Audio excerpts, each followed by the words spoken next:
The U.S. economy has never been better. It is the 1920s, and every day an inventor implements a new idea for technology into society. New technology like the car, radio, and the vacuum hit America. One man is responsible for radical changes in factories with his idea of the assembly line. This man is Henry Ford. Ford was a smart man who mass-produced goods and paid his workers equal wages, which in turn lowered prices and helped everyone. Ford enabled mass production with the assembly line, allowing a new car to be produced every 30 seconds.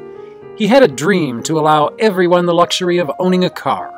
With the assembly line, a new car could be purchased with just 3 months' wages. Before the assembly line, the cost of a new car was roughly 12 months' wages. Ford's Model T was not the only new technology in America, however. The radio was also introduced to the everyday consumer. The radio was the first form of electronic entertainment and also allowed for mass advertising. The U.S. is becoming a consumerism economy, and with mass production, everyone was buying goods. Buying of credit was soon introduced, as well as buying on the margin. Buying on the margin was basically credit for buying stocks. The stock market was growing rapidly, and everyone wanted to earn money off of it.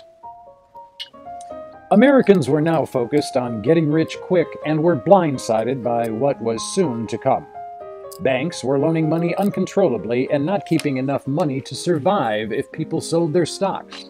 On October 29, 1929, the stock market collapsed. This led to the closing of banks around America, leaving everyone without money. Meanwhile, farmers were constantly overproducing crops and destroying the soil. Farmers weren't selling, and they weren't making money. Farmers were not the only workers overproducing goods. Companies around the U.S. were producing goods constantly due to demand, and they didn't think about the demand ending. Soon the demand did end, and businesses were left with little money. The economy of America was falling apart. America was in a Great Depression. The Great Depression left America in a very dark place. Unemployment rates were higher than ever. Banks were closing every day. People were losing hope in both their government and losing trust in where to put their money. The current president, Herbert Hoover, did nothing to fix the country. He attempted to fix the Depression with volunteer efforts that were unsuccessful. He was responsible for a lot of government corruption during this time, including the Teapot Dome scandal. Many viewed him as heartless. He served as president until 1933. A new president came to office in 1933. He brought hope to America with his confidence and attention to the middle and lower classes. This man was Franklin Roosevelt. His wife, Eleanor Roosevelt, was one of the first ladies to become involved in the nation's problems. She supported civil rights. She also greatly advocated women's rights. Eleanor also helped Franklin while he was sick and helped him get around since he couldn't use his legs.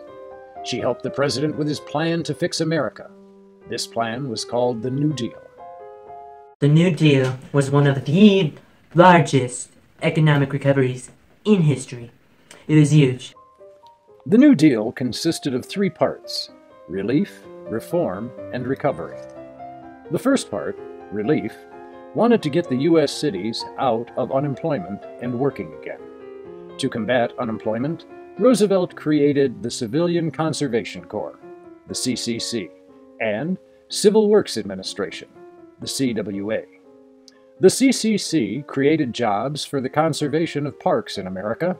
The CWA created jobs in construction. The second part of the New Deal, reform, was created to reassure the people's hope in the U.S. Reform helped people gain hope in both banks and the government. Roosevelt created the idea of a welfare state in which the state is responsible for its economy and its people. This created higher expectations by the people from their government. Roosevelt also started fireside chats where he went on the radio to talk to civilians and help them gain confidence in their country once again. This was the first time a president effectively used the radio. He ensured people that the use of a bank was much safer than storing money at home. Roosevelt created the Federal Deposit Insurance Corporation, the FDIC, which made sure it was safe to invest money in a bank. This ensured up to $5,000 per depositor and helped the people gain trust in banks once again. The Social Security Administration, the SSA, was also created. This gave a pension to retired workers. The pension was created from tax dollars, and the SSA still exists today, allowing people to not work their whole lives through. During this time, there was also a great problem for farmers, the Dust Bowl. Another part of the reform movement was the Soil Conservation Act to prevent another Dust Bowl. This created a standard for managing healthy soil. The Dust Bowl was caused by overproduction on farms, causing the soil to dry out. The Dust Bowl destroyed the West for a very long time. Came in and was like, wham! Meanwhile, in the East, unions began to rise to power once again and thrived due to the broke economy. Thanks to more government and business, unions were able to remain in the U.S. industry. The National Labor Relations Board was created to maintain fair business practices throughout the U.S. The final part of the New Deal was recovery, which helped start a consumer economy in the U.S. once again.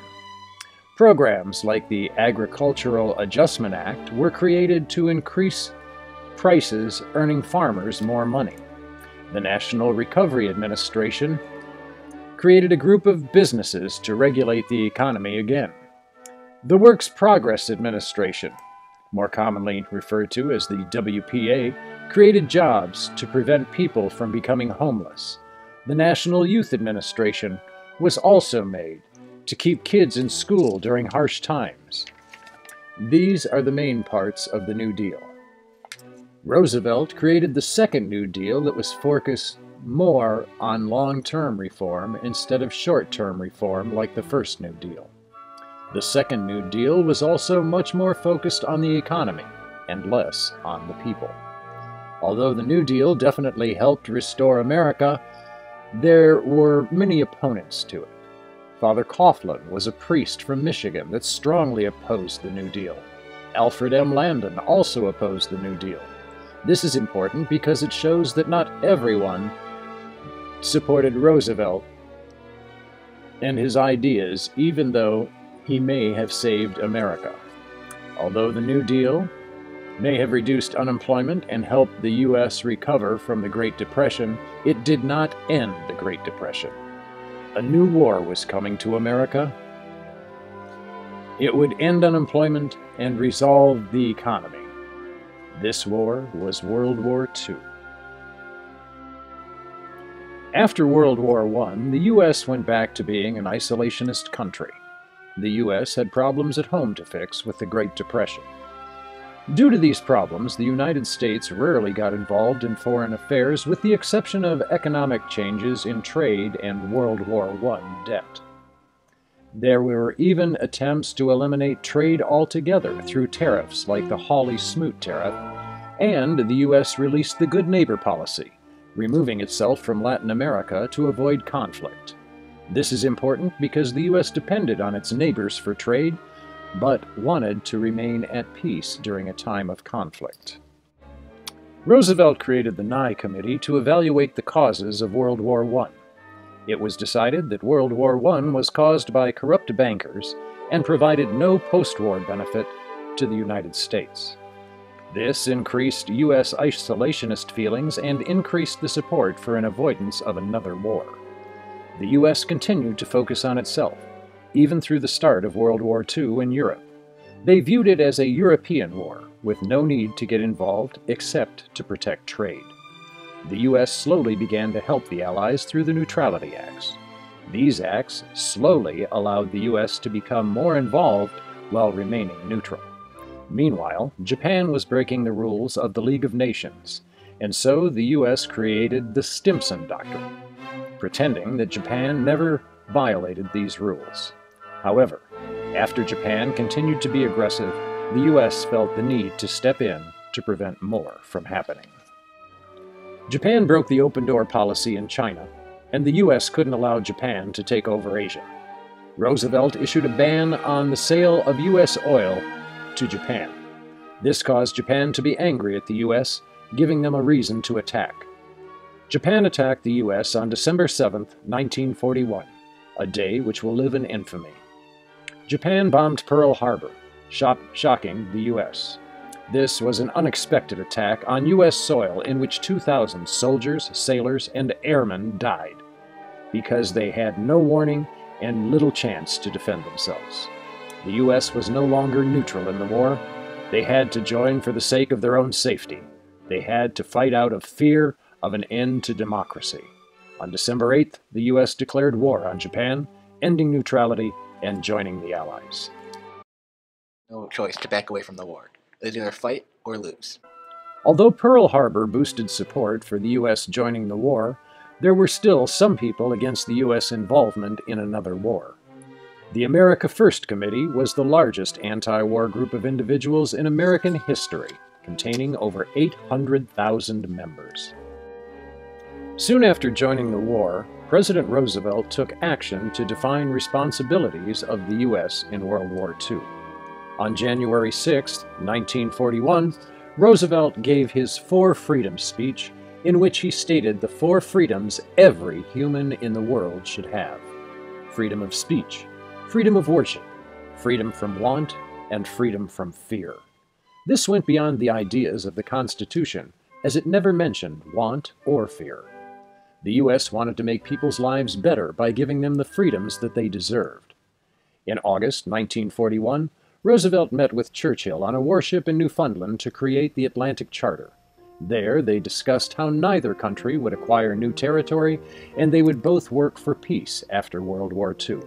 They also expressed the importance of protecting democracy. World War II greatly affected the U.S. home front. The war boosted the U.S. economy to levels that were never seen before. The Great Depression officially ended. Production in factories was higher than ever before, to the point where it was even halted by a control board created by Roosevelt. This group was called the War Productions Board. The War Productions Board was responsible for making sure that nothing was overproduced, as well as ensuring that only the right type of goods and materials were being produced.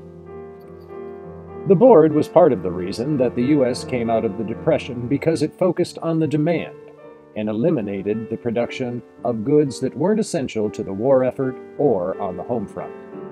Rations were also given out to families to limit their access to consumer goods and manage raw materials, as there was uncertainty on how long the war would last. While most of the men were at war, the women had to take over the men's place in industry and on the farms. This can be seen through the key symbol of Rosie the River. After Pearl Harbor, in an effort to try and eliminate any threats or fear, Roosevelt made an executive order that sent all Japanese Americans to Japanese American internment camps. This forced the Japanese out of their homes and into camps that were heavily monitored. The government then sold their land. These camps were created out of suspicion and fear of another invasion. These camps were very racist. Another group that still dealt with racism were the blacks. They started the Double V campaign, which showed the need for a double victory in both World War II and at home to end racial prejudice. Many blacks fought in the war out of hope of returning to a better life after the war. This shows that there were still problems at home that needed to be fixed. However, they were not a priority at this time. Out of fear, Roosevelt initiated the start of research to build an atomic weapon. In 1942, the Manhattan Project began. This was a secret research project to create the first atomic bomb. The U.S. met with the leaders of Russia and Britain. 3 conferences took place among the Big Three to discuss the war. At Tehran in 1944, the first Big Three meeting took place, and they discussed the assault of France and the division of Germany after the war. At Yalta in early 1945, Russia promised to join the war on Japan if Manchuria and other lands lost in the Russo-Japanese War were returned after the war. At Potsdam in 1945, The Big Three discussed future plans for Europe after the war, but they were unsuccessful in reaching agreements. This was the last meeting of the Big Three. At this point, Germany had already surrendered. On August 1945, the U.S. dropped 2 atomic bombs on Japan. The aftermath was devastating. Over 100,000 people were killed in those 2 bombings. Japan surrendered within a month of the bombs being dropped. The Allies have officially won the Second World War. So, what were your experiences like in World War II?